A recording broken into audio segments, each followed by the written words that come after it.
great to be here today, and welcome to all of you. I'm going to tell the story of Stanford Coordinated Care and our effort to put the activated patient at the center of the care team.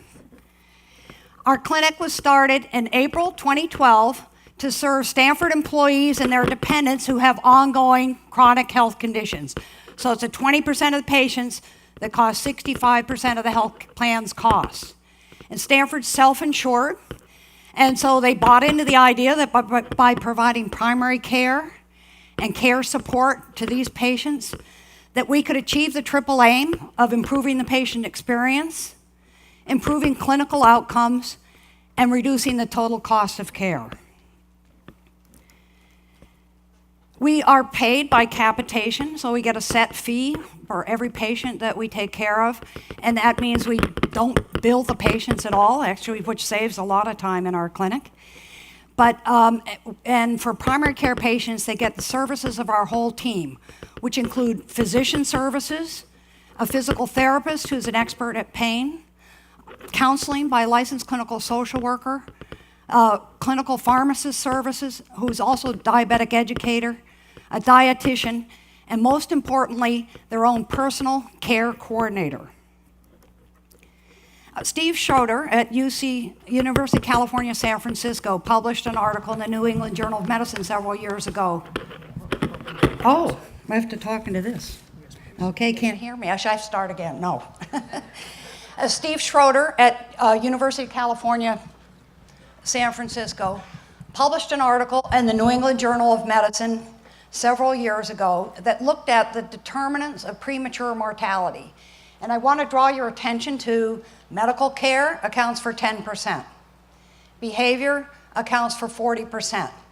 So our goal at Stanford Coordinated Care is to nail the 10%, of course, but really to focus on promoting healthy patient behaviors.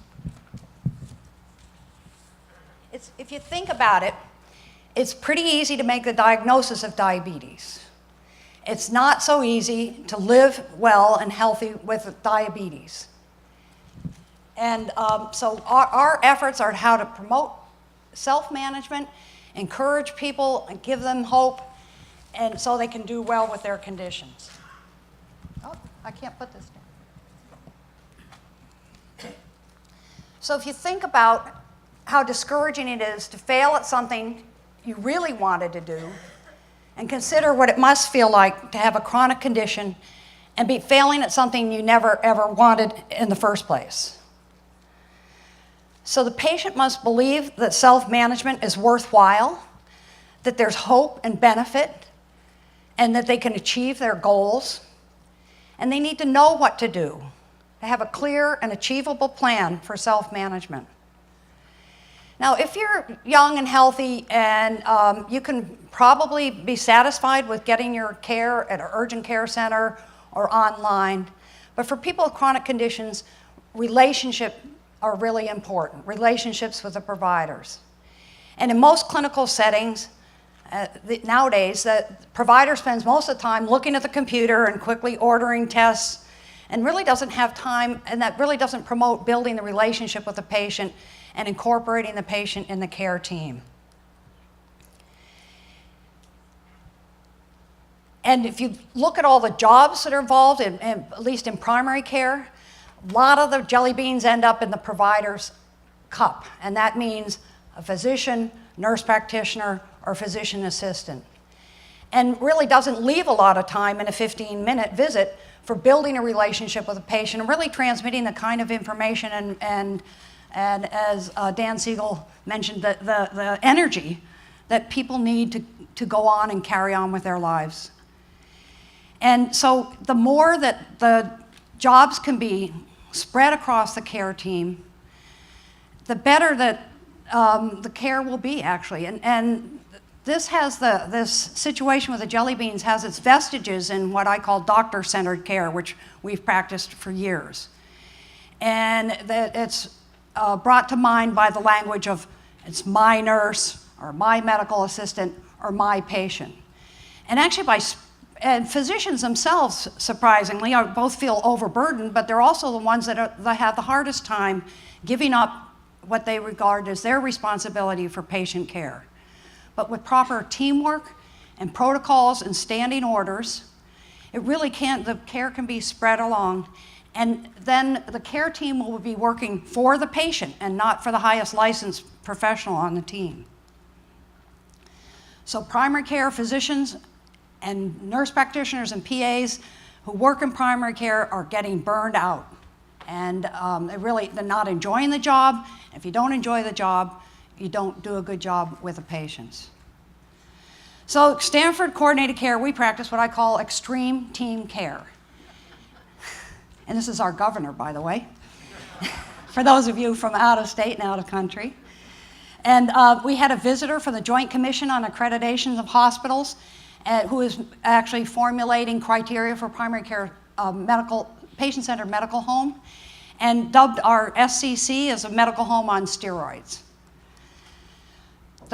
Aside from the patient, who's the most important team member and is actually the one that's most underutilized and not paid, actually, for us in Stanford Coordinated Care, I think the most important team member is the care coordinator. And these are medical assistants who've been trained up and given their own panel of patients. So one care coordinator will have 100 patients for whom he or she is responsible. They meet the patient at the door of the clinic, escort them into the exam room, ask them what's bothering them, perform the assessments and tests and in-office tests that are agreed upon with the physician at the pre-visit huddle. When the physician enters the room, the care coordinator stays there and scribes the visit, so that I love it. When I work there, I can look patient right in the eye. I'm not looking at the computer screen and trying to, fumbling with the keyboard and correcting my spelling and all that. The care coordinator scribes the visit. And the beauty of that is then the care coordinator really knows what's going on with the patient and learns all about what that patient needs to thrive. After the physician leaves the room, the care coordinator stays there, and a really important thing happens there is that, did you get your needs met? Do you understand what just went on? Because the care coordinator is more in a peer-like relationship with the patient than a lot of times some very interesting and important information comes out there the patient didn't dare tell the doctor. Then since the care coordinator knows the patient so well, they're able to handle most of the calls and emails that come in from our patients between visits. And they'll also reach out to the patient and see how they're doing with their referrals, make sure it happened, or they're stuck on that authorization, or how's their action plan going. So we have a team training center at Stanford Coordinated Care, and clinical teams come, and we say, if you ever find yourself shaking your finger at patient, telling them, giving them orders, or admonishing them, or trying to instill fear on them, that's the wrong tack. It's really not a way. People are scared enough or overwhelmed. They really need support and not admonishment. So we start every visit at Stanford Coordinated Care by asking the patient what bothers you the most.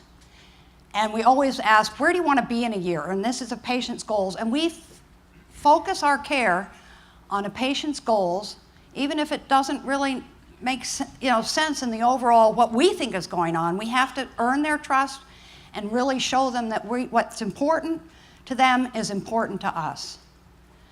The care coordinators perform an assessment of the patient activation measure, which many of you are familiar with. It's 13 questions.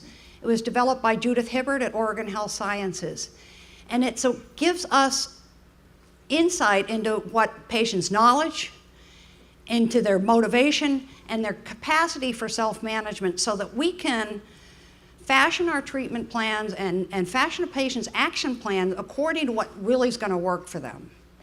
So I had a patient who had a fairly low activation score and ate absolutely no fruits and vegetables, which is, is astonishing. But and her action plan we came up with, she thought she could do, was to eat broccoli on Saturday night.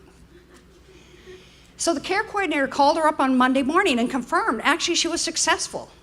And I'm happy to report that now she eats 5 a day. But if we had said eat 5 a day, I guarantee you that patient would not known of how to start or even how to cook broccoli. I mean, we actually had to go into that too.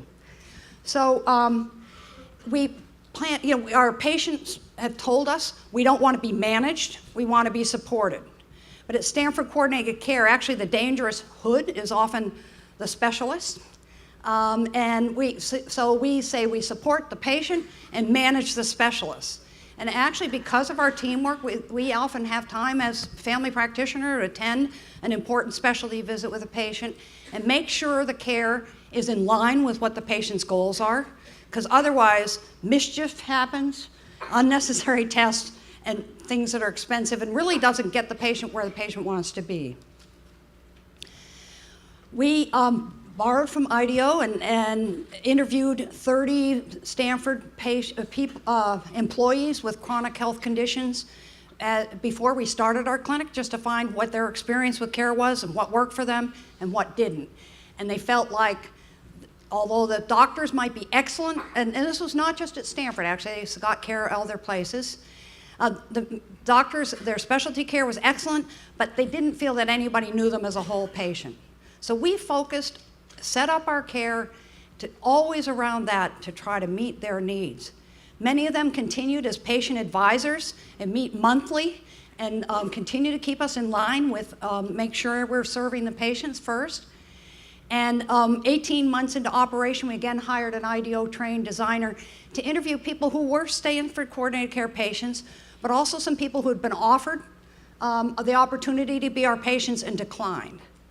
So the patient said, when I have a question, I start with my care coordinator. At Stanford Coordinated Care, I can rely on one clinic when I'm sick and when I'm healthy. Everything gets resolved here.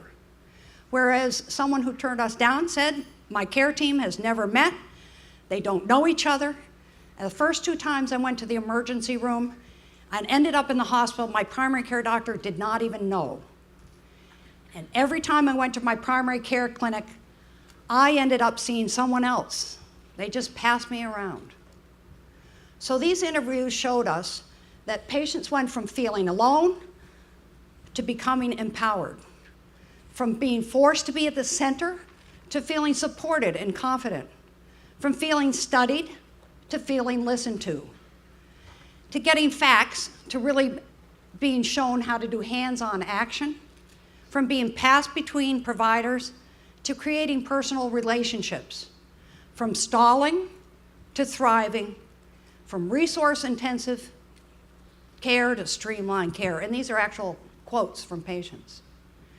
Now, we have not yet completed the study to see that we're actually lowering the total cost of care, but I can tell you it's a fabulous place to work, and the patients love us. We've achieved 99 percentile in the Press-Ganey scores for the last 6 months, and plan to continue doing that, and the likelihood to recommend. I have brought one case study, and I've got 1 minute and 40 seconds to go, so I'm just going to show you that a patient who had, before enrolling in Stanford Coordinated Care, had $627,000 of billed charges in 6 months. This patient had lupus and was on both peritoneal dialysis and renal dialysis, hemodialysis for renal failure, had an eye condition, so was taking another immune suppressing drug from a different specialist, and really kept getting infections and having prolonged hospital stays, which really didn't meet his goals and certainly was not optimum care.